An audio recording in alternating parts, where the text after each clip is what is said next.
So I've been going back through my case, and I'm trying to put everything in a timeline with like links, because I don't know what, I haven't had an attorney this whole time. So I've had an attorney, but they haven't advised me of anything. They haven't done anything but collect court summaries and not show them to me before court, which is never good because you can't defend yourself that way. But what can I do? Anyway, going back to the beginning. So DSS came to my house on September 26th, and then again on October 3rd. Okay, so on September 26th, they told me to bring Maura to the hospital anytime she screams out loud outside. So I did that twice. And then the ER doctor was like, don't come here anymore. Like, it was just pissing her off. You know what I mean? Like, it was stupid. They also told me to put her on medicine, tell her doctor to put her on medicine. I said no. The doctor will put her on medicine if the doctor needs to put her on medicine. And of course, they were rushing me to get a diagnosis, which we ended up getting one, but that was September 26th. I think there was anything else. So basically, she was like, keep doing what you're doing. She seemed surprised, though. Her name was Sharon Laney, like when she came out. I don't know who was calling DSS, but I have a feeling I know. And it wasn't anybody who was in my house, you know what I'm saying? So, to report a raging mother screaming and yelling at her child, or cluttered mess, or a drug-addicted mom, none of that shit was happening. The cops were there on 14 occasions between June and, I guess, November 1st. They never saw any drugs or a drugged-out mom or a mom screaming and yelling at and, belittling her child. They saw a mom who was hurting, and they were, concerned, but they didn't even call DSS, and they're mandatory reporters. If they had any suspicion of anything, they would have called DSS. So would a teacher or a therapist or a pediatrician, someone would have called. So that's what I'm saying here.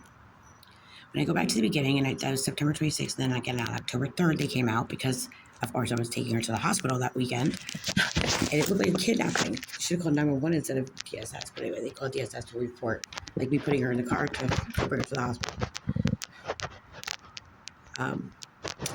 So October 3rd, same thing. They just said something with discipline. I guess because it looked like I had my hand around her neck, but I was just walking her to she ran away from me. I was walking her back to the car with her Funny Bunny in her hand. We were walking so slow, she dropped Funny Bunny, so we went down and picked it up. It was more aggravating than anything, quite frankly. So yeah, they came back out on October 3rd. And, when they come out, it's always unannounced. I had no idea they were coming on any of the times, quite frankly. They don't tell you. On September 26th, when they came out, it was in the middle of the day. They separate you, so they separate Maura and I, and they talked to Maura for a while. They talked to me for a while that first time. And I told the lady exactly what I was going through. She asked me for the custody paperwork. I gave it to her. She asked me about Red, and I pretty much told her the drill. I haven't seen him in 4 years. Maura's only seen him one time this year, and it was a flop. He doesn't treat her well. I'm not putting up with it, and that was the truth. So that was October 3rd, and then the next time they came was in the hospital. Well, they came to the hospital, so on October 30th, somebody called the school. It was Aunt Mary. She called the school, and I understand her concern. I don't understand where it led from, when Martha and Red and Emma got involved in this case. All of a sudden it turned towards totally something different. They took over, and DSS stopped talking to me.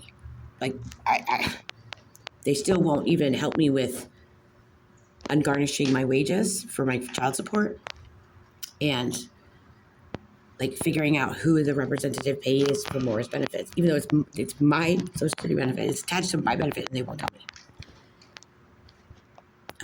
Red is getting paid a lot of money to not pay child support. He did this for that reason. I've been saying that all along. I've been saying it all along. When him, Emma, and Martha got involved, all of a sudden it turned to abuse, and Of course, I'm not even in the house because I was kicked out by Martha, not DSS. They can't do that. Oh, yeah. So, October 30th, she came to my hospital bed, the DSS lady, and she said, what do you want me to do? I was like, well, Carmen can take her for the night. I knew I wasn't going to be committed because I wasn't suicidal. I was taking my medicine, like all that stuff. So it was just a matter of appeasing my family.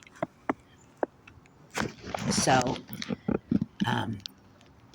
we had set up that Carmen was going to come get her from the school. Well, next thing you know, I guess the DSS lady asked Maura, do you want to go to Carmen's or do you want to go to your dad's? And I guess Maura said her dad's. I don't know. I wasn't there. I've not been able to talk to her about this or anything for that matter.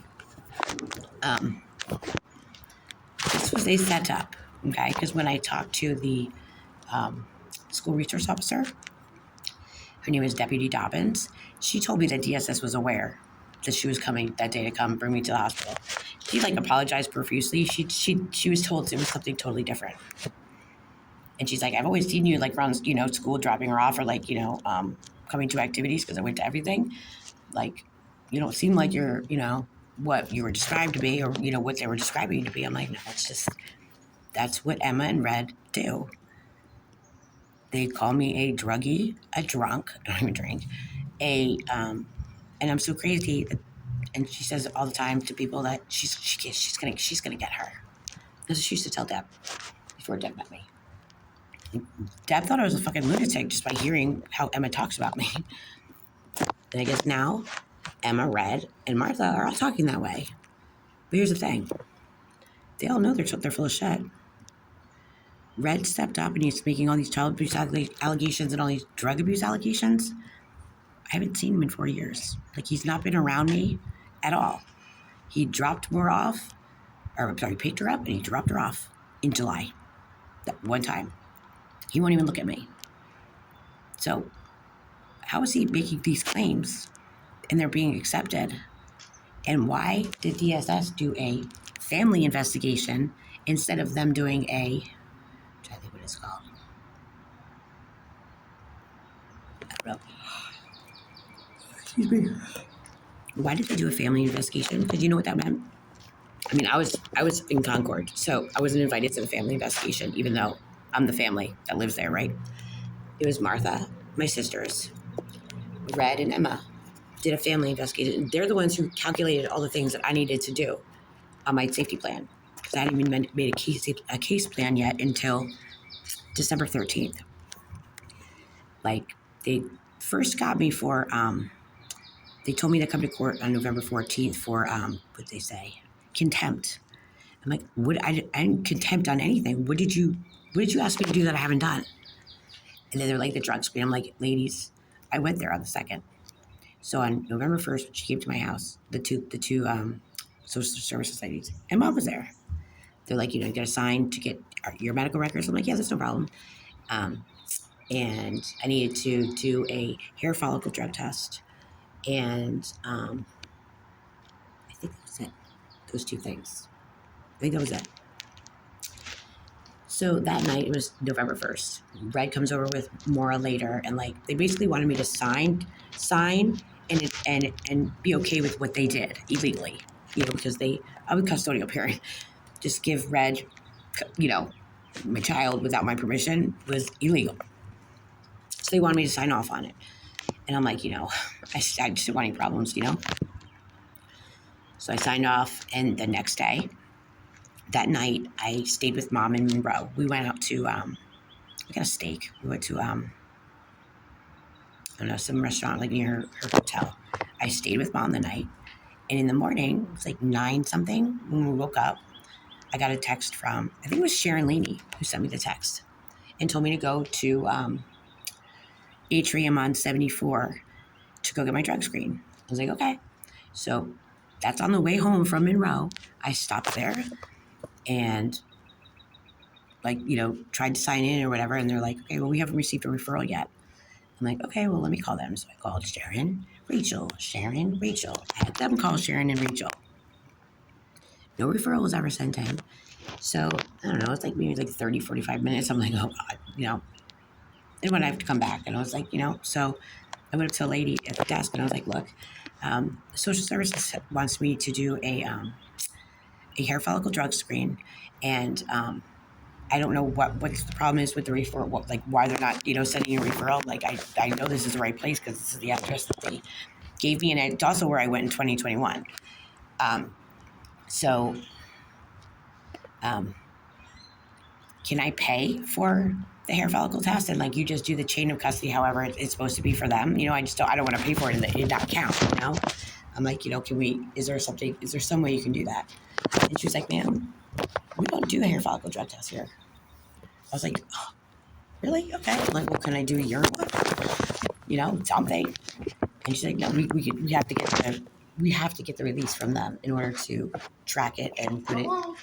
Hey, Penny. Okay, let me put it there. Where you going, girl? Hello. Oh. You French kissing me, girl. You licking my lips. Okay, let me